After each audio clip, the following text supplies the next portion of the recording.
আসসালামু আলাইকুম। এডুল্যাব সফটওয়্যার থেকে আমি ইয়াসিন খান শান্ত। আজকে আমি এডুল্যাব সফটওয়্যারে থাকা ড্যাশবোর্ড নিয়ে আলোচনা করব। আমরা এডুল্যাব ড্যাশবোর্ডে কি দেখতে পাবো। এডুল্যাব সফটওয়্যার ড্যাশবোর্ড একটু লক্ষ্য করলে দেখতে পাবেন মোট শিক্ষার্থী সংখ্যা। আপনার প্রতিষ্ঠানে মোট কতজন শিক্ষার্থী রয়েছে এটি এখানে দেখতে পাবেন। তারপরে থাকবে মোট ছাত্র সংখ্যা, তারপরে থাকবে মোট ছাত্রী সংখ্যা, মানে হচ্ছে মোট শিক্ষার্থী সংখ্যা থেকে ছাত্র কতজন এবং ছাত্রী কতজন এটি এখানে দেখাবে। তারপরে থাকবে উপবৃত্তি প্রযোজ্য। আচ্ছা, তারপরে থাকবে সাপ্তাহিক উপস্থিতি গ্রাফ।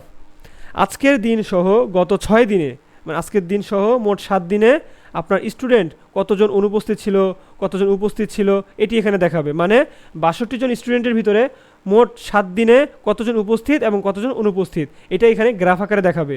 রেড কালারটা হচ্ছে অনুপস্থিত এবং গ্রিন কালারটা হচ্ছে উপস্থিত। আপনি মাউস দিয়ে হোভার করলে বিষয়টা বুঝতে পারবেন।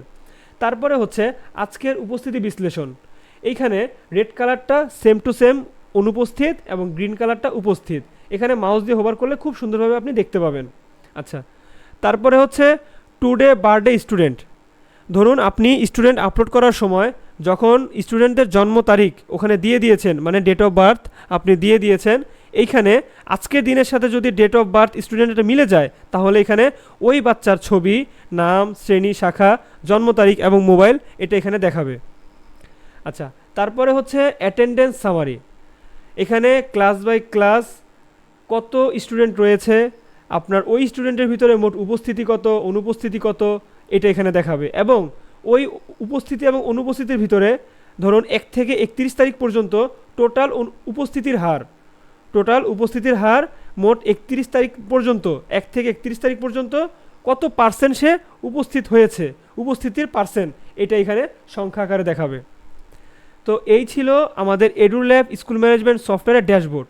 এখন যদি আমার এখানে একটি প্রোফাইল রয়েছে, আমার ছবি দেওয়া, আমি যদি এখানে ক্লিক করি, এখানে ক্লিক করলে একটু লক্ষ্য করবেন আমাদের সফটওয়্যারটা এখন বাংলা ভার্সন রয়েছে। এখন আমি চাচ্ছি সফটওয়্যারটা ইংলিশ ভার্সনে কনভার্ট করার জন্য। এটা করার জন্য আমার বাংলাদেশের পতাকা এটাতে ক্লিক করতে হবে। এখানে বাংলা থেকে ইংলিশে ক্লিক করব। ইংলিশে ক্লিক করলে খুব দ্রুত সময়ে আমাদের সফটওয়্যারটা বাংলা ভাষা থেকে ইংলিশ ভাষায় কনভার্ট হয়ে যাবে।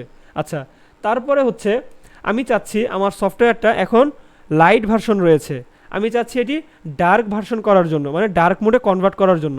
ডার্ক মোডে কনভার্ট করতে হলে প্রোফাইলের পিকচারের উপরে ক্লিক করব, এখান থেকে ইনেবল ডার্ক থিম এই বাটনে ক্লিক করার সাথে সাথে আমাদের সফটওয়্যারটি ডার্ক মোডে কনভার্ট হয়ে যাবে। ঠিক আছে, এটা হচ্ছে একটা লাইট মোড, একটা হচ্ছে ডার্ক মোড।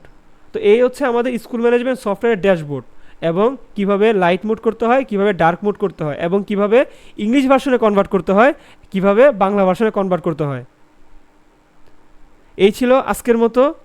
দেখা হবে আবার নতুন কোনো ভিডিওতে। আসসালামু আলাইকুম।